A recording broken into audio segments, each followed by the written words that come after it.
All right, we're gonna move on because we got some Troy Weaver quotes. If you missed our Yzerman conversation, Odyssey.com rewind. And yes, Kenny G. Cott. Who cares? Every team's under 500 in this division. We're in a pennant chase. We're gonna get some Tiger talk this hour.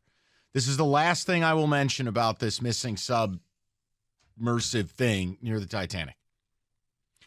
Remember I mentioned that video and I made the joke about a video game controller and like this didn't look safe from the promotional video.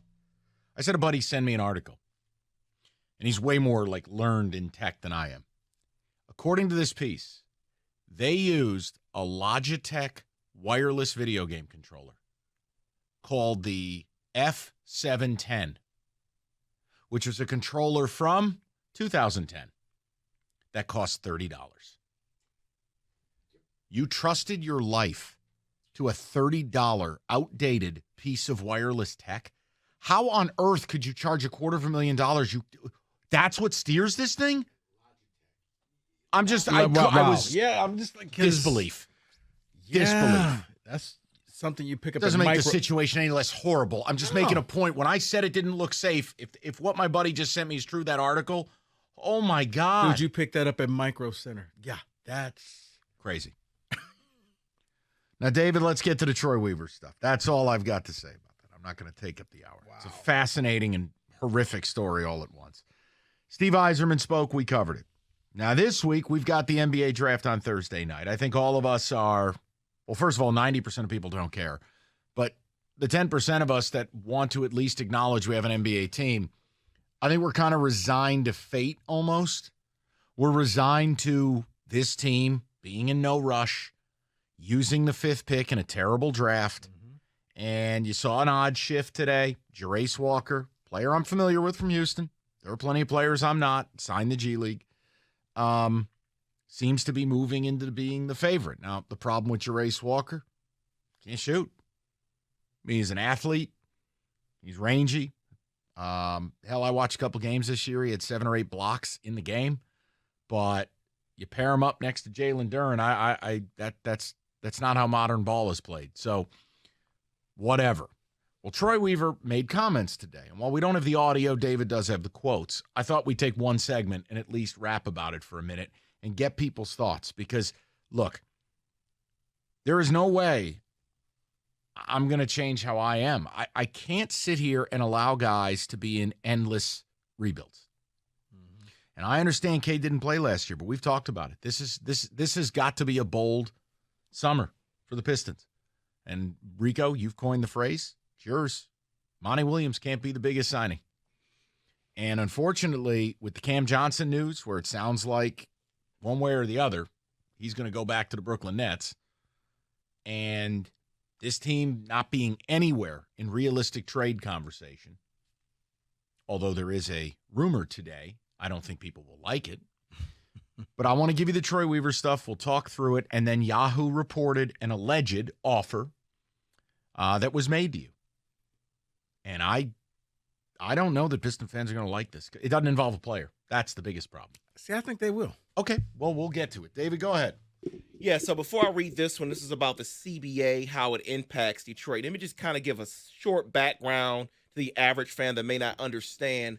The new CBA now has different penalties now for those that are in the tax penalties for teams that go over the salary cap. So there's one for one tax penalty tier, then there's a second tier. So there are teams that may actually try to get out of those penalties and trade some players. So Weaver on the new CBA and how it impacts Detroit, he says teams will really have to start looking at their roster comp and how it plays out with contracts. There could be vulnerable situations we could take advantage of.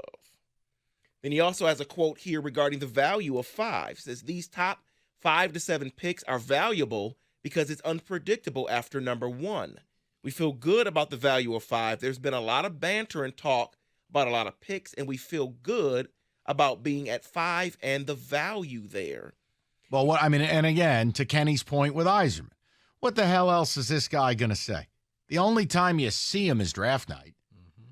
And what's he going to say? Yeah, we're effed. We wanted Wemby. No, I get that part, but don't sell. Listen, unlike the NHL draft, which is extremely deep this year, according to hockey nerds, there's no one alive excited about this NBA draft. This is Wemby or bust. And at best, you might be excited about Scoot or Brandon Miller, depending on who you are. But that is it.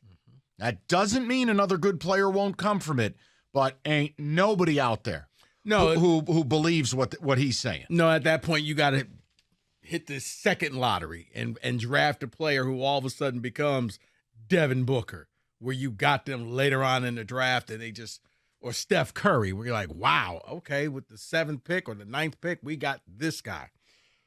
But, yeah, not a great draft. But it kind of goes with what Kenny said. It's GM talking. Okay, and that's fine. And I think another quote he was saying, well, you really don't know what's going to happen from picks 2 to 10. Yeah, we kind of do. So here's the deal. You're not getting Brandon Miller and you're not getting Scoot Henderson, so I really don't care to hear you. Like, none of these players are going to help you. This is the same principle as the Red Wings. Who you take at 9, who you take at 17, they're not helping you. The NBA draft, and we're going to have a fun segment later in the week, has been turned into a Travis Shamockery. It is a joke. These guys are ill-equipped to play professional basketball. They cannot help you. So, great. Yeah, let's do that. See, this is the problem with this. I don't want to use this pick Thursday night. I don't. And if Troy wants to say on one hand, we can find the vulnerable teams, right? We can find the marks. Good. Find the mark, take the 5th pick, and go take somebody. But see, I don't believe for a second it's going to happen. Right, but my thing is, what are you going to get for that 5th pick? Oh, nothing. He's saying there'll be situations they could take advantage of. Rico, I'm with you. I mean, for Christ's sakes. I mean, you don't want to take it, but it's like, all right, fine. Here, I'll give you an example. If you want context on what these picks are valued at, I'll answer Rico's question, folks. Portland has the number 3 pick. Okay? Portland, the rumors are they want to make a run at Bam Adebayo. And you go, all right, well, Bam is second team all defense. He's a good passer. He's not an offensive player. He's just not. Now, he'll have moments, but then boy howdy, he's atrocious. Miami values him, but okay, let's say they listen. What is being reported is that the conversation doesn't even start with the 3rd pick. That Portland would have to give up number 3. They'd have to give up Anthony Simons. They'd have to give up their 1st-round pick from last year in Shaedon Sharpe. Like, there is no value on these picks. Bam Adebayo's a nice player. No one's going to mistake Bam Adebayo for being a high-level All-NBA guy. Not. Nice player. Championship team, probably a 3. Because, yes, he can't be a number 2 for Butler. He can't be. No. So that's my point, is like, that's a good defensive player, a nice anchor. I would love Bam on my team, but I am not trading all that stuff to get him. The number 3 pick, if this was a good draft, it's the centerpiece. It's the jewel of a trade. Mm-hmm. So I'm just answering your question and giving the people context. So here's my question, David. With what Troy said here, we did the same thing with Yzerman. Let's do it here. How much of what he's saying do you actually believe? Because my fear, I hope I'm wrong. Hell, I'll throw a party Friday if I am wrong. My fear is they're going to sit there at 5, smartest guy in the room. They're going to draft an ill-prepared 19-year-old, and then they'll sit there at pick 31. They'll do some of their draft magic. Maybe they trade that pick to acquire a B- or C+ player. And that's it. And we go into the offseason, and I'm terrified because we have cap space, but I don't know what we're going to do to use it. Cam Johnson would be great. But the problem is all the reporting out of New York is the Nets feel like they've got him convinced he's going to re-sign anyways, and even if he doesn't, they're going to go Liam Neeson, very particular set of skills, and you're staying here because he's restricted. So then you're in a position of, all right, well, we'll poison them. We'll offer 4 at 130. You can't get in that business. So I would love to know what people believe and what they want, because it's such a difficult thing to figure out when you're sitting here. I can't sell you on a dream. Now, Yahoo gave an offer. I can tell you what it is. I don't know if people will like it. You think they will? You know what? Because I think that's probably the best you're going to get.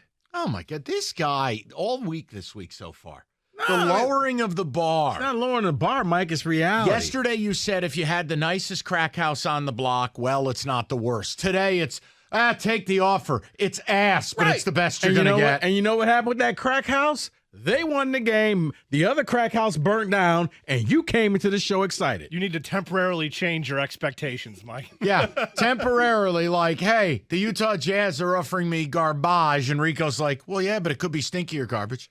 No. If you don't want to make the pick at 5, this is the best that you can do. Yeah, or Troy Weaver could do his job. Good luck. 2, because 4, 8, nobody else wants your garbage. 539-9797. You take Bogdanovich, you take the number 5 pick, get creative and make something happen. All right, that's what you paid to do. He sure as hell ain't paid to be a public speaker. He has more ums than Matthew Stafford, okay? Flag right there. That's not a flag. Come prepared to the press conference, have a little energy, act like you're excited to hire a $100 million coach. It was an embarrassment last week. Argue it.